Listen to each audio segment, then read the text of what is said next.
باب آداب الخلاء، بیت الخلاء کے آداب۔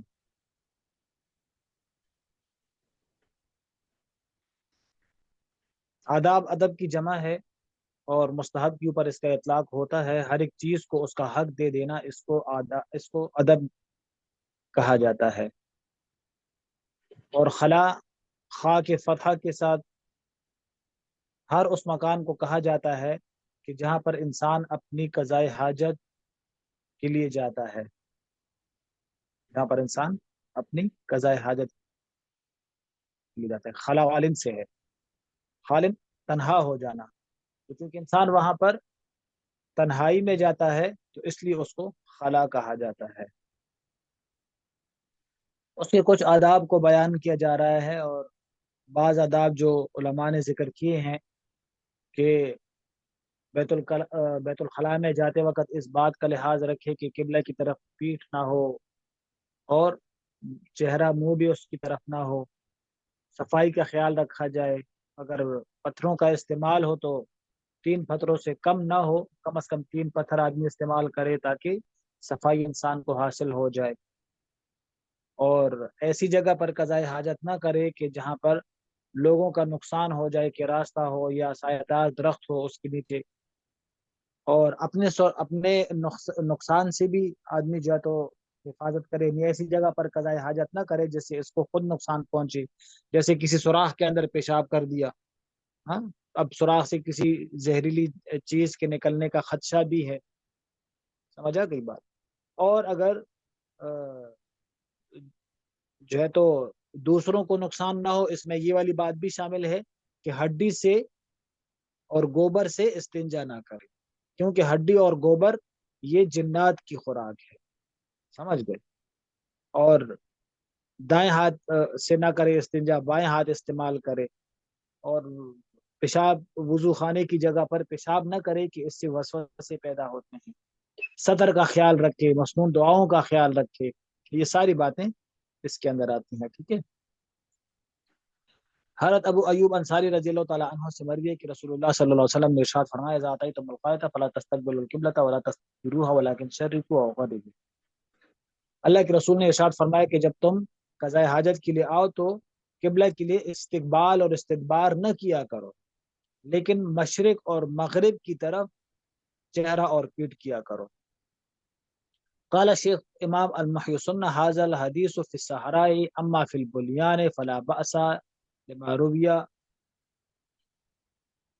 عبداللہ ابن عمر، وہ حدیث کے بارے میں محی السنہ امام محی السنہ فرماتے ہیں کہ یہ حدیث صحرا کے بارے میں ہے، لیکن اگر عمارات کے اندر ہو، بنیان مطلب یہ کہ گھروں کے اندر ہو، تو پھر اگر قبلہ کی طرف پیٹ اور پیٹ کیا جائے، منہ کیا جائے، چہرہ کیا جائے تو اس میں کوئی حرج نہیں، کیونکہ وہ عبداللہ ابن عمر رضی اللہ عنہ کی حدیث سے استدلال کرتے ہیں، جو آگے حدیث آ رہی ہے کہ وہ کہتے ہیں کہ میں جو ہے تو حفصہ رضی اللہ عنہ کے گھر میں گیا اور ان کی چھت پہ میں چڑھا قضاء حاجت کے لیے، تو میں نے دیکھا رسول اللہ صلی اللہ علیہ وسلم کو یکزی حاجتہ مستدبر القبلۃ مستقبل الشام، کہ اللہ کے رسول قضاء حاجت فرما رہے تھے تو انہوں نے جو ہے قبلے کی طرف پیٹ کی ہوئی تھی اور شام کی طرف چہرہ کیا ہوا تھا، سمجھ گئے۔ اب اختلاف یہاں پر یہ ہے کہ آیا قضاء حاجت کرتے وقت استقبال اور استدبار کرنے میں کوئی حرج ہے یا نہیں۔ امام شافعی اور امام مالک رحمہ اللہ کے نزدیک آبادی کے اندر تو استقبال اور استدبار مطلقاً جائز ہے، صحرا میں مطلقاً ناجائز ہے۔ اب مطلب یہ کہ گھروں کے اندر اگر ہو تو قبلہ کی طرف اگر پیٹ یا منہ کیا جائے تو وہ جائز نہیں ہے، گھروں کے اندر ہو تو پھر جائز ہے، لیکن صحرا میں ہو تو پھر جائز نہیں ہے، سمجھ۔ اور امام احمد بن حنبل رحمہ اللہ فرماتے ہیں کہ صحرا میں تو بنیاد میں تو دونوں جائز، بنیاد میں دونوں جائز، استدبار قبلہ وہ فرماتے ہیں کہ استدبار قبلہ مطلب یہ کہ قبلے کی طرف پیٹ کرنا صحرا میں بھی جائز ہے اور بنیان دونوں میں جائز ہے، لیکن قبلے کی طرف منہ کرنا وہ بنیان میں بھی ناجائز ہے اور صحرا میں بھی ناجائز ہے، اور جو حدیث نہیں کی اوپر ہیں تو وہ استقبال کے اوپر محمول کرتے ہیں، سمجھ گئے۔ اور امام ابو حنیفہ رحمہ اللہ فرماتے ہیں جمہور صحابہ اور فقہا کے نزدیک کہ استقبال اور استدبار بنیان میں بھی ناجائز ہے، صحرا میں بھی ناجائز ہے، سمجھا گئی بات؟ یہ کیا ہے؟ یہ احناف کا مسلک ہے اور جمہور صحابہ کا بھی یہی مسلک ہے۔ شوافی کا استدلال اس حدیث سے ہے جو آگے، یہ حدیث ہم نے ابھی جو پڑھ لی حضرت عبداللہ بن عمر رضی اللہ عنہ کی، کہ اللہ کے رسول کو انہوں نے دیکھا کہ وہ حضرت حفصہ رضی اللہ عنہا کی گھر کے چھت پر ہیں، اور وہاں پر اللہ کے رسول نے قضاء حاجت کرتے وقت قبلے کی طرف پیٹ کی ہوئی تھی، سمجھا گئی بات؟ قبلے کی طرف انہوں نے پیٹ کی ہوئی تھی، یہ انہوں نے دیکھا۔ اور ایک استدلال ان کا حضرت عائشہ رضی اللہ عنہا کی حدیث سے ہے کہ انہوں نے حضرت عائشہ رضی اللہ عنہا کی ایک حدیث سے بھی استدلال کیا۔ اچھا، تو حضرت عائشہ رضی اللہ عنہا کی حدیث سے بھی اس کا استدلال کیا انہوں نے، حضرت عائشہ رضی اللہ عنہا انہوں نے اللہ کے رسول سے عرض کیا کہ لوگ جو ہے تو اس بات کو برا سمجھتے ہیں کہ وہ قبلے کی طرف قضاء حاجت کرتے وقت قبلے کی طرف منہ کرے، تو اللہ کے رسول نے فرمایا کہ پھر آپ ایسا کرو کہ میرے قضاء حاجت کی جگہ اس کو قبلے کی طرف موڑ دو۔ تو ان احادیث سے شوافی استدلال کرتے ہیں۔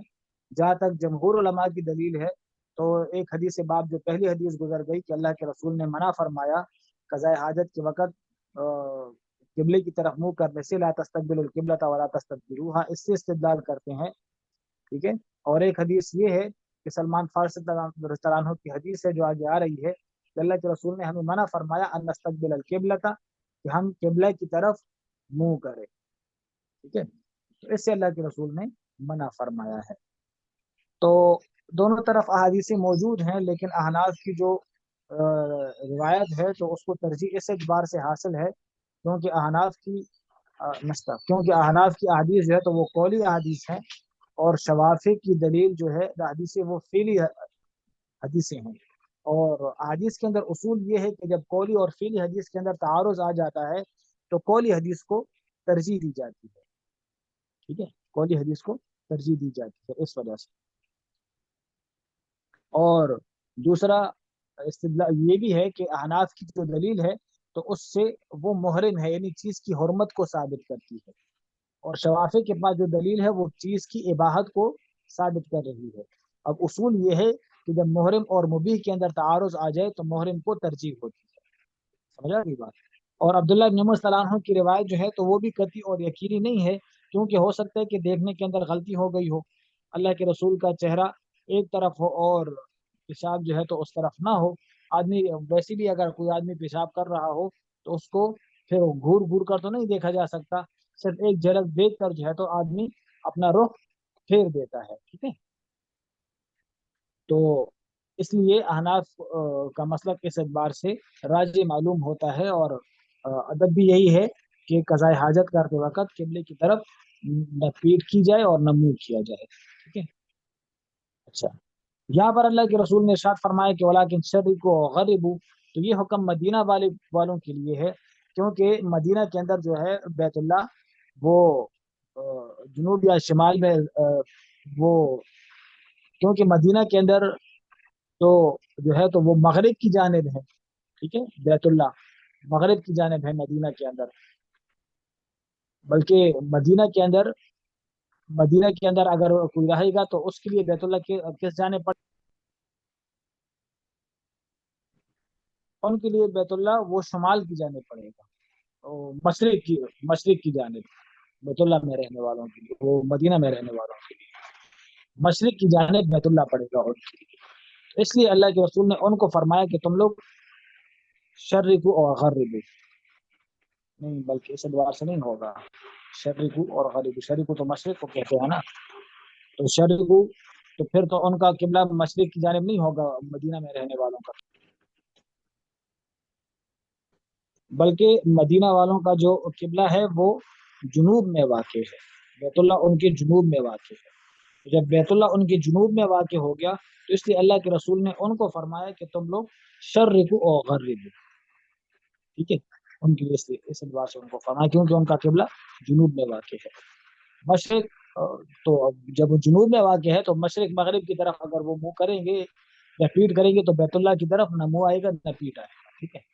لیکن ہمارے ممالک کے اندر ہمارا کیونکہ بیت اللہ ہمارے مغرب میں واقع ہے، ٹھیک ہے، اس لیے ہمارے لیے پھر یہ حکم ہوگا کہ ہم مشرق مغرب کی طرف پیٹ یا منہ نہیں کریں گے۔ سمجھا گئی بات؟ اچھا، آگے کیا ہے؟ عبداللہ ابن عمر رضی اللہ عنہما سے مروی ایک حدیث ہو گئی، ٹھیک ہے، یہ تو ہوئی استقبال قبلہ والی حدیث۔ آگے حضرت سلمان فارسی رضی اللہ عنہ سے مروی ہے، قال نہانا یا رسول اللہ صلی اللہ علیہ وسلم، رسول اللہ صلی اللہ علیہ وسلم، یا اس کو یعنی کے لیے مفعول بھی بنا دو تو پھر ٹھیک ہو جائے گا، یعنی رسول اللہ صلی اللہ علیہ وسلم ہمیں منع کیا، یعنی رسول اللہ صلی اللہ علیہ وسلم نے، ان نستقبل القبلۃ لغائط او بول اور نستنجی بالیمین او نستنجی بالاقل من ثلاثه احجار او ان نستنجی برجیع او بعزم۔ اللہ کے رسول نے منع فرمایا کہ ہم قبلہ کی طرف منہ کریں قضاء حاجت کرتے وقت، پیشاب کرتے وقت، یا دائیں ہاتھ سے استنجا کرے یا استنجا کرے تین پتھروں سے کم کے ساتھ، یا استنجا کرے برجیع، اس کے ساتھ جو ہے تو گوبر کے ساتھ یا ہڈی کے ساتھ۔ اب یہاں پر مسئلہ آتا ہے، ٹھیک ہے، ایک تو استقبال قبلہ تو گزر گیا، باقی یہ کہ استنجا بالیمین نہیں کرنا چاہیے، دائیں ہاتھ کے ساتھ استنجا، ٹھیک ہے، بائیں ہاتھ استعمال کرنا چاہیے، اور پتھر استعمال کرنے چاہیے استنجا کرتے وقت۔ تو یہ اس وقت کہ جب پانی نہ ہو، پانی نہ ہو، یہ اس وقت پتھر استعمال کرنا چاہیے۔ اور اس میں بھی یہ ہے کہ پتھر استعمال کرنے کے اندر یا استنجا کرنے کے اندر تین چیزوں کو مد نظر رکھنا پڑتا ہے۔ ایک تو یہ کہ انقاء محل ہو، جگہ صاف ہو جائے، اور دوسرا یہ کہ آدمی تین پتھروں کو کا لحاظ رکھے، اور تیسرا یہ کہ طاق عدد کا لحاظ رکھے۔ اب اس پر تو سب کا اتفاق ہے کہ تینوں کی اگر رعایت کی جائے تو وہ زیادہ بہتر ہے، کہ تین پتھر استعمال ہو، تین طاق بھی ہیں، اور آدمی کو صفائی بھی حاصل ہو جائے، تو یہ تو ٹھیک ہے، یہ تو سب کا اتفاق ہے، اس طرح کرنا چاہیے۔ لیکن امام شافعی رحمہ اللہ فرماتے ہیں، اور امام احمد بن حنبل ان کے نزدیک ایثار واجب ہے، اور انقاء تو ویسی بھی واجب ہے، صفائی تو ویسی بھی واجب ہے، وہ تو سب کے نزدیک واجب ہے۔ امام ابو حنیفہ رحمہ اللہ کے نزدیک صرف صفائی واجب ہے، ایثار اور تسلیس مستحب ہے۔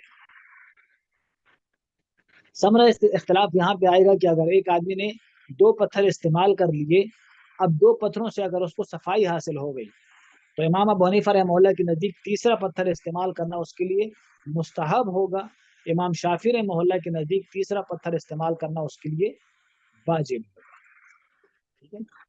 اور اس طرح اگر ایک آدمی نے تین پتھروں کے ساتھ صفائی حاصل کر لی، استعمال کر لی، لیکن اگر اس کو صفائی حاصل نہ ہوئی، چوتھا پتھر استعمال کر لیا اور چوتھے پتھر سے صفائی حاصل ہو گئی، تو امام ابو حنیفہ رحمہ اللہ کے نزدیک پانچویں پتھر کے استعمال کی ضرورت نہیں ہے، بس صرف مستحب ہے۔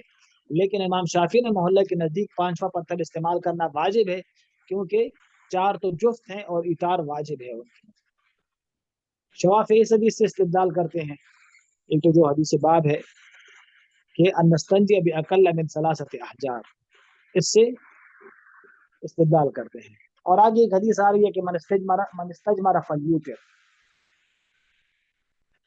ٹھیک ہے، اس حدیث سے استدلال کرتے ہیں۔ آگے احناف کی دلیل جو ہے تو وہ بھی اسے آگے روایت آ رہی ہے کہ من فعل فقد احسن ومن لا فلا حرج، کہ جس نے اگر اس طرح کر لیا، تسلیس اور ایثار پر عمل کر لیا تو اچھی بات ہے، اور اگر نہ کیا تو کوئی حرج نہیں ہے۔ تو اور جہاں پر جس حدیث سے شوافی نے استدلال کیا ہے، جس سے شوافی نے استدلال کیا ہے، تو اس کا جواب یہ ہے کہ ایثار ہمارے نزدیک اور تین عدد ہمارے نزدیک مستحب ہے، ہم اس کو استحباب پر معمول کریں۔ جب استحباب پر معمول کر دیا جائے گا تو تمام احادیث آپس میں جمع ہو جائیں گی اور تعارض بھی ختم ہو جائے گا. سمجھا کہ بات.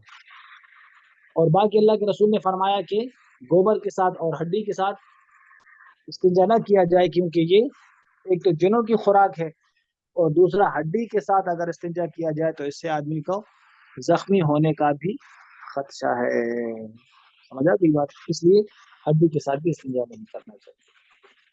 حضرت انس سے مروی رضی اللہ تعالیٰ عنہ کہ رسول اللہ صلی اللہ علیہ وسلم اذا دخل الخلاء فيقول اللهم اني اعوذ بك من الخبث والخبائث. یہ والی دعا ارشاد فرماتے تھے اللہ کے رسول. حضرت عبداللہ بن عباس رضی اللہ عنہما سے مروی مر نبی صلی اللہ علیہ وسلم في قبرين فقال انهما يعذبان. اللہ کے رسول نے فرمایا کہ ان دونوں کو عذاب ہو رہا ہے. وما يعذبان في كبير، اور ان کو کسی بڑی بات کی وجہ سے گناہ نہیں ہو، عذاب نہیں ہو رہا. اما احدهما، بلکہ ایک کو تو گناہ ہو رہا ہے کس وجہ سے؟ کان لا یستنصر من البول، کہ وہ پیشاب سے خود کو نہیں بچاتا تھا.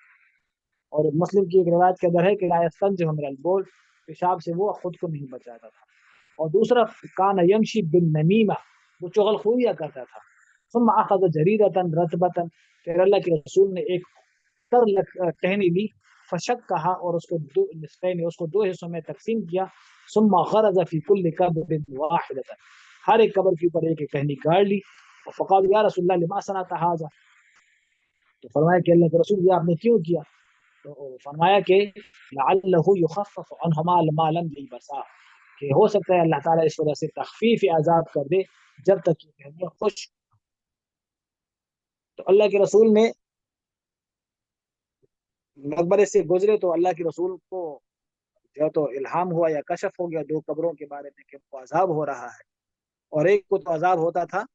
یہ جو فرمایا کہ ما یعذبان فی کبیر، اس کا مطلب ہے کہ یہ نہیں کہ چغل خوری کرنا کوئی کبیرہ گناہ نہیں ہے، یا پیشاب سے بچنا کوئی کبیرہ ہے تو گناہ کبیرہ، لیکن اللہ کے رسول نے فرمایا کہ یہ کوئی اتنی بڑی بات نہیں ہے کہ اس سے بچنا مشکل ہو. اس سے بچنا تو آسان ہے، آدمی تھوڑی سی احتیاط کر لے تو پیشاب کے قطروں سے بندہ بچ سکتا ہے. تھوڑی سی احتیاط کر لے، ٹھیک ہے، تو آدمی چغل خوری بھی نہ کرے. تو اللہ کے رسول نے فرمایا کہ ان کو جو عذاب ہو رہا ہے تو یہ کوئی بڑی بات نہیں ہے، بلکہ آدمی تھوڑی سی احتیاط سے ان گناہوں سے بچ سکتا ہے، لیکن پھر بھی انہوں نے خود کو نہیں بچایا. اور پھر اللہ کے رسول نے ایک ٹہنی جو ہے تو لی اور اس قبر کے اوپر گاڑ. اب اس حدیث سے کچھ لوگ قبر کے اوپر پھولوں کو نشاور کرنا اور قبروں کے اوپر مزار بنانا اس سے استدلال کرتے ہیں، حالانکہ اس سے استدلال نہیں ہوتا. اس لیے کہ پہلے تو اللہ کے رسول نے جو قبر کے اوپر ٹہنی گاڑی ہے تو اللہ کے رسول نے جو ہے تو عذاب کی وجہ سے گاڑی ہے کہ بھائی ان کو عذاب ہو رہا ہے. ہاں، تو اب ہمیں کیا پتا کہ بھائی جو قبر کے اندر مردہ ہے اس کو عذاب ہوتا ہے یا نہیں ہوتا. اور دوسرا تخفیف عذاب کی وجہ سے اللہ کے رسول نے اس کے اوپر ٹہنی گاڑی تھی. تو ہم جو پھول جو ہے تو نچھاور کرتے ہیں قبروں کے اوپر، تو کیا ہم اس وجہ سے پھر کرتے ہیں کہ ان کو عذاب ہوتا ہے؟ تو اس لیے اس حدیث سے استدلال نہیں ہو سکتا. اور ویسے بھی قبروں کے اوپر پھول نچھاور کرنا یہ کیا ہے؟ ایک ذات مال ہے، مال کو ضائع کرنا ہے. سمجھ گئے؟ بجائے اس کے کہ تم جو پھول اس قبر کے اوپر ڈالتے ہو وہ پیسے جو ہے تو صدقہ کر دو اور اس کا ثواب اس میت کو بخش دو، یہ زیادہ مناسب ہوگا، زیادہ ثواب ہوگا اس کو. ٹھیک ہے، یہ اس کے لیے زیادہ فائدہ دے گا. اچھا جی. اور اللہ کے رسول نے فرمایا کہ یہ میں نے اس لیے کیا کہ جب تک یہ خشک نہ ہو تو یہ اس کو عذاب میں تخفیف ہوگی، کیونکہ تر ٹہنیاں ہوتی ہیں، سبز ٹہنیاں ہوتی ہیں، تو وہ اللہ کا ذکر کرتی ہیں، تو اللہ کے ذکر کی وجہ سے ان کو عذاب میں کمی ہوگی. ابو ہریرہ سے مروی ہے کہ اللہ کے رسول نے ارشاد فرمایا اتقوا اللاعنین، دو لعنت کرنے والی چیزوں سے بچو. صحابہ نے عرض کیا کہ دو لعنت کرنے والی چیزیں کیا ہیں؟ مال لاعنان. اللہ کے رسول نے فرمایا تخلا فی طریق الناس اور فی ذلہ، کہ لوگوں کے راستے میں یا لوگوں کے سائے کے اندر آدمی قضاء حاجت کرے. تو یہ کیا ہے؟ لعنت کرنے والی چیزیں. سمجھا گئی بات؟ اسی طرح قضاء حاجت جو ہے تو ایسی جگہ پہ کرنا کہ جہاں پہ لوگوں کا راستہ ہو، یا جو ہے تو سائے کی جگہ ہو، لوگوں کے بیٹھنے کی جگہ ہو، آدمی جائے وہاں پر قضاء حاجت کرے، تو یہ کیا ہے؟ یہ جائز نہیں ہے. سمجھا گئی بات؟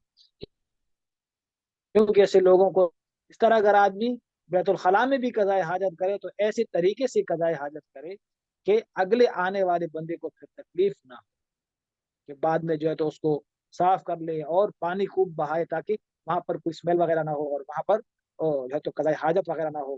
اس طرح سے کرنا چاہیے. اگر قضاء حاجت کے اوپر کوئی پانی نہیں ڈالے گا یا جو ہے تو وہاں پر گندگی کر کے وہاں پر چلا جائے گا اور اگلا بندہ آئے گا اس کو تکلیف ہوگی، تو یہ بھی گناہ کبیرہ میں علماء نے شمار کیا ہے. سمجھا کی بات؟ اس لیے واش روم وغیرہ کو صاف کرنا چاہیے. حضرت ابو قتادہ سے مروی ہے کہ اللہ کے رسول نے فرمایا اذا شرب احدکم فلا يتنفس في الاناء واذا اتى الخلاء فلا يمس ذكره بيمينه ولا يتمسح بيمينه. تو اللہ کے رسول نے ارشاد فرمایا کہ جب تم میں سے کوئی آدمی بیت پانی پیے تو برتن کے اندر سانس نہ لے، برتن میں سانس نہیں لینا چاہیے.